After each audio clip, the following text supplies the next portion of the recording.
Энэ 7-ны дугаараар Agilent компани харьяа Agilent их сургуулийн хамтын ажиллагааны хөтөлбөрийн хүрээнд олгодог шагналтнууд судлаачдын товч танилцуулгыг хөрөх гэж байна. Ус бул амьдралын их усүр, гэвч хотчлд, аж үйлдвэржилт, хүн амын эсвэлтээс үүдэн ус бохирдож, хомсдож, байгалийн тэнцвэрт байдал алдагдаж байна. Тиймээс олон судлаачид микро хуванцар PFAS зэрэг шинэ төрлийн бохирдуулагчийг илрүүлж усыг цэвэршүүлэх судалгаа хийдэг. Энэ бүгдэд Agilent компани багцчууд өргөн ашигладаг бөгөөд компанийн хөтөлбөрөөр дамжуулан судалгааг дэмждэг. Agilent-ийн хөтөлбөрүүд хүрээлэн буй орчны бохирдлоос дэлхийн усны нөөцийг хамгаалахад судлаачидтай хамтран ажиллаж усыг шинжлэх, бохирдлыг илрүүлэх дэмжлэг үзүүлдэг. За зарим жишээг хүргэж байна. Таны судалгааны ажлын гол чиглэл юу вэ? Манай судалгаа усны чанарын тал дээр илүү төвлөрч ажилладаг. Мэдээж усны нөөц хэмжээ хангалттай байх нь маш чухал. Тийм ч учраас бид хангалттай усны нөөцтэй түүнийг хамгаалж хадгалж байх хэрэгтэй. Гэвч олон тохиолдолд эдгээр усны нөөц бохирдуулагч байцаудаа шалтгаалan сөрөг нөлөөнд ордог. Миний судалгааны ажил яг энэ хэсэгт анхаарлаа хандуулдаг. Өөрөөр хэлбэл бид унтны усаа хэрхэн аюулгүй байлгах, эсвэл ус бохирдсон тохиолдолд хэрхэн бохирдлыг арилгаж нөхөн сэргээх вэ? Мөн усны нөөцөд ашиглагддаг технологиг хэрхэн сайжруулах гэдэгт хариулахыг зорж байна. Ингэснээр бид олон түвшинд орон нутгийн, бус нутгийн, хөгжиж буй улсуудад эсвэл хөгжингүй орнуудын хувьд аюулгүй унтны устай байж чадна. Түүнчлэн усны их усүр хангамжин нөлөөлж буй хүний үйл ажиллагааны үүдэлтэй болцсошгүй нөлөөллүүдийг шийдвэрлэж арга хэмжээг авах талын судалгаа хийдэг. Манай судалгаа хүрээлэн буй орчин бохирдуулагчдын химийн шин чанарыг илүү сайн ойлгож чиглэдэг ба олж авсан мэдлэг дээрээ үндэслэн бохирдлоос ангижрах шийдлүүдийг олоход хөгжүүлж гаргахын төлөө байдаг. Манай судалгааны нэг хэсэг нь ус, хөрсний орчин, шинээр үүсч буй бохирдлуудын харилцан үйлчлэлийг ойлгох явдал юм а. Шинээр үүсч буй бохирдлууд гэдэгт бидний болон хууль дүрм хэрэгжүүлэгчдийн усны салбарт анхаарлын төвд одоо л авч үзэж эхэлж байгаа микро хуванцар болон PFAS зэрэг бохирдуулагчдыг хэлж байгаа юм а.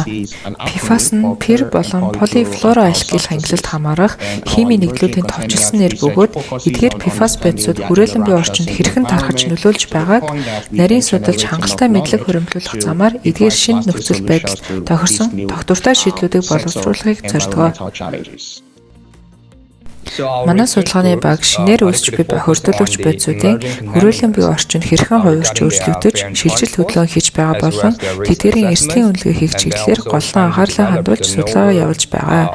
Түүнчлэн хүрээлэн буй орчинд үүсэх эрсдлийг бууруулах шинэ хосолсон технологиг хөгжүүлэхийг зорж байна. Agilent-ийн их сургуулийн харилцааны хөтөлбөрөөр таны судалгааг хэрхэн дэмждэг вэ? Үнэхээр сайн байгаа. Agilent-ийн хандвар бид судалгаанд зарим тоног төхөөрөмжийг хэрэглэж чадамжтай болсон.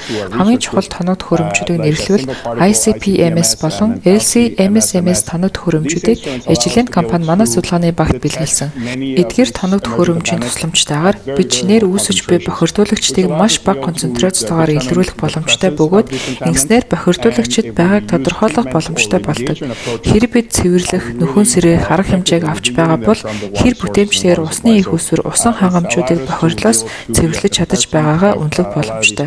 Шинжилгээний чадамжтай байснаар бид өмнө тавигдаж буй олон асуултаа нүүр тулах боломжтой болж байгаа бөгөөд жишээлбэл бохир ус нанопартикл илрүүлэх арга боловсруулах анхдагчдын нэг болоход тусалсан.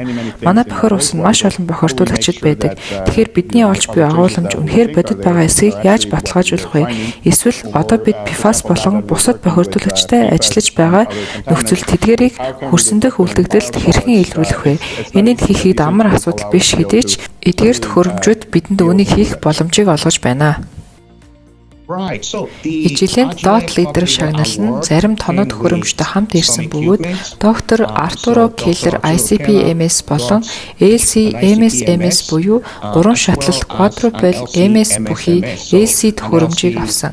Ингэснээр бид өмнө нь ICP-MS ашиглахын тулд хамтарсан лаборатори руу явах шаардлагатай байснаас нэг өдрийн дотор өөрийн лабораторитой тухтай ашиглах боломжтой боллоо.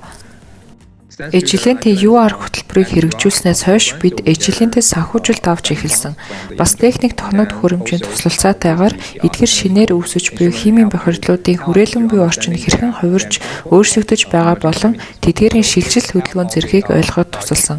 Мөн ACT UR хөтөлбөрийн үр дүнд усны матрицад зарим төрлийн шинээр үүсэж буй бохирдлын шинжилгээ хийх боломжтой болсон. Жишээлбэл бид өмнө нь дурдж байсан микро хуванцар, металл хөсөөртэй нанопартиклууд мөн судалгааны бүлгийн хамгийн анхаарч тэмцэх аргыг олохоор зорж буй PFAS бохирдлуудыг шинжилж чадаж байна.